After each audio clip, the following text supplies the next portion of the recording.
దేవునికి స్తోత్రం. మన ప్రభువును రక్షకుడైన యేసుక్రీస్తు వారి నామంలో అందరికీ ఉదయకాల శుభములు తెలియజేయుచున్నాను. ఈరోజు దేవుని వాగ్దానము రోమాపత్రిక 8వ అధ్యాయము 37వ వచనము. మనలను ప్రేమించిన వాని ద్వారా మనము వీటన్నిటిలో అత్యధిక విజయము పొందుచున్నాము.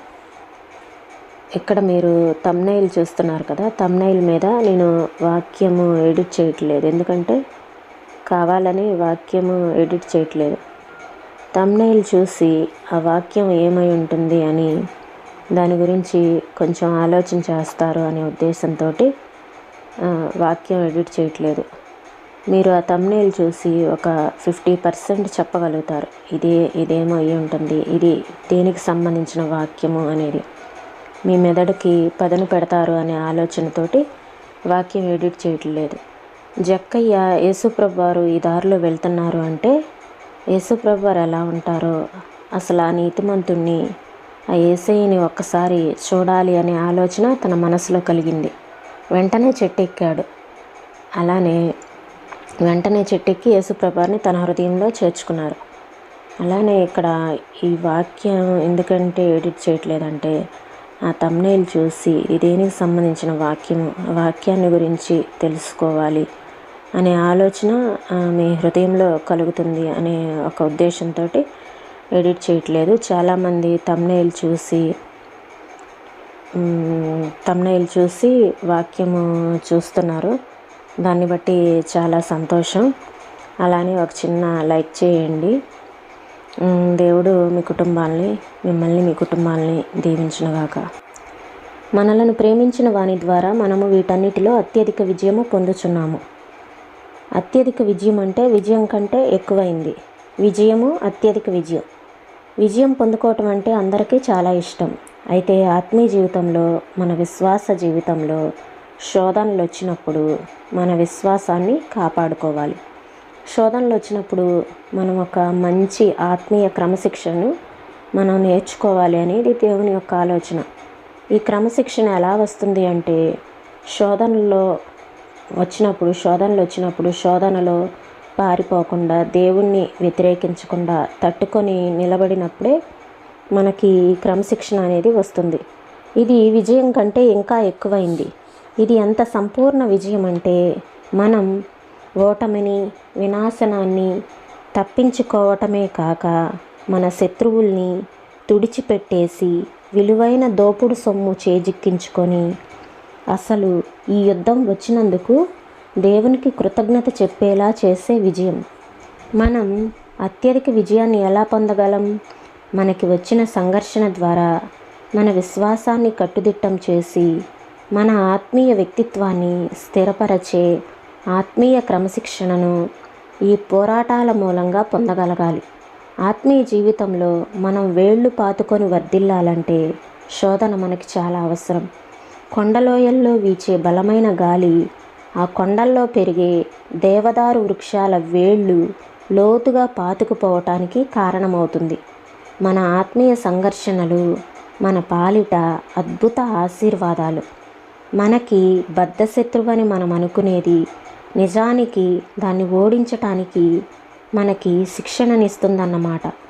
పురాతన కాలంలో పృగియా ప్రాంతంలో ఒక నమ్మకం ఉండేది. వాళ్ళు ఎవరైనా శత్రువుని గెలిచినప్పుడల్లా గెలిచినవాడు తన చేతిలో ఓడిపోయిన వాడి బలాన్నంతటిని తనలోకి పీల్చుకుంటాడట. ఆ విధంగా అతని తేజస్సు, శక్తి పెరుగుతాయట.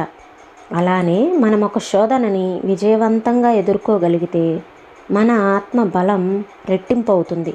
ఈ విధంగా మన శత్రువుని ఓడించటమే కాకుండా మన పక్షంగా యెషయా మాట్లాడతాడు. యెషయా గ్రంథము 11వ అధ్యాయము 14వ వచనం. ఈ ఫిలిస్తీయులు ఇశ్రాయేలీల బద్ధ శత్రువులు. అయితే ఇక్కడ అంటున్న దాని ప్రకారము ఇశ్రాయేలీలు వాళ్ళని జయించటమే కాకుండా తమని ఇంకా మిగిలిన విజయాలు పొందటానికి వాహనాలుగా వాళ్లను ఉపయోగించుకుంటారట. తెలివైన నావికుడు గాలివాటును బట్టి తెరచాపనెత్తి ఆ ప్రకృతి శక్తిని తనకు అనుకూలంగా వినియోగించటం లాంటిది ఇది.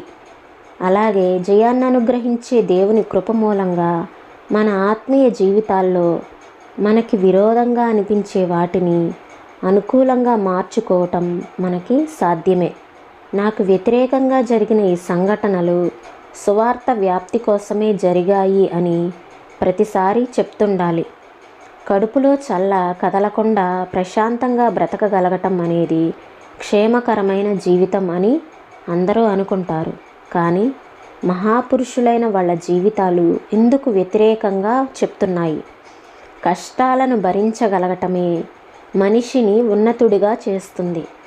కేవలం బ్రతుకు వెళ్ళబుచ్చటానికి, శక్తివంతమైన నిండు బ్రతుకుకి తేడా ఇదే. కష్టాలు వ్యక్తిత్వాన్ని పెంచుతాయి. మా ద్వారా ప్రతి స్థలమందును క్రీస్తును గూర్చిన జ్ఞానం యొక్క సువాసనను కనపరచుచు ఆయన యందు మమ్ముని ఎల్లప్పుడూ విజయోత్సవంతో ఊరేగించుచున్న దేవునికి స్తోత్రము. కొరింథీయులకు రాసిన 2వ పత్రిక 2వ అధ్యాయము 14వ వచనము. ఈ మాటలను ప్రభువు మన వెనుకల్లో దీవించునుగాక. ప్రార్థన చేసుకుందామండి. స్తోత్రం తండ్రి, పరిశుద్ధుడా, ప్రేమ కలిగిన దేవా, నీకు వందనాలు చెల్లిస్తున్నాం తండ్రి. అయ్యా నా తండ్రి, మనలను ప్రేమించిన వాని ద్వారా, అవునయ్యా మీరు మమ్మల్ని ప్రేమించారు తండ్రి, నీకు స్తోత్రాలు చెల్లిస్తున్నాం ప్రభా. అయ్యా మిమ్మల్ని ప్రేమించటం ద్వారా నా తండ్రి మాకు వచ్చే ప్రతి శోధనలో, ప్రతి సంఘర్షణలో మాకు విజయాన్ని అనుగ్రహిస్తూ వస్తున్నారు తండ్రి.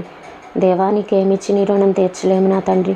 అయ్యా మాకు వచ్చే శోధనలు మమ్మల్ని క్రమశిక్షణలో నిలబెట్టడానికని, మేము అర్థం చేసుకోవటానికి మాకు సహాయం చేయండి ప్రభా. అయ్యా శోధనలు వచ్చినప్పుడు ఏం చేయాలో అర్థం కావట్లేదు దేవా. కృంగిపోతున్నాం నాయన, బలహీనపడిపోతున్నాం నా తండ్రి, పడిపోతున్నాం నాయన, వెనక్కి తగ్గిపోతున్నాం తండ్రి. నాయన దయతో మమ్మల్ని క్షమించండి, ఆ స్థితి నుంచి మమ్మల్ని మెరుగుపరచండి ప్రభా. సహాయం చేయమని అడుగుచున్నాను తండ్రి. క్రమశిక్షణలో మమ్మల్ని నిలబెట్టండి నాయన. అయ్యా విశ్వాసాన్ని కాపాడుకోవటానికి మీ కృపను అనుగ్రహించండి ప్రభా. స్తోత్రములు నాయన, వెనక్కి వెళ్ళిపోకుండా కాపాడండి దేవా. సహాయం చేయండి నాయన. వ్యతిరేకమైన ఆలోచనలతోటి మీ మీద నాయన ప్రభా, అలాంటి ఆలోచనలతో మేము ఉండకుండా తండ్రి దేవా, అయ్యా నా తండ్రి మీ పాదాల చెంతకు మేము చేర్చబడినట్లుగా సహాయం చేయండి. మాలో ప్రతి ఒక్కరిని జ్ఞాపకం చేసుకోనండి. శోధనకు నిలబడే శక్తిని ప్రతి ఒక్కరికి అనుగ్రహించమని అడుగుచున్నాను ప్రభా. కృప చూపించండి తండ్రి, దయ చూపించండి అయ్యా. సహాయం చేయమని, మీ నామానికే మహిమ, ఘనత, స్తుతులు, ప్రభావాలు పొందుకోమని యేసయ్య పరిశుద్ధమైన నామంలో అడిగి వేడుకొంచున్నాం తండ్రి. ఆమేన్.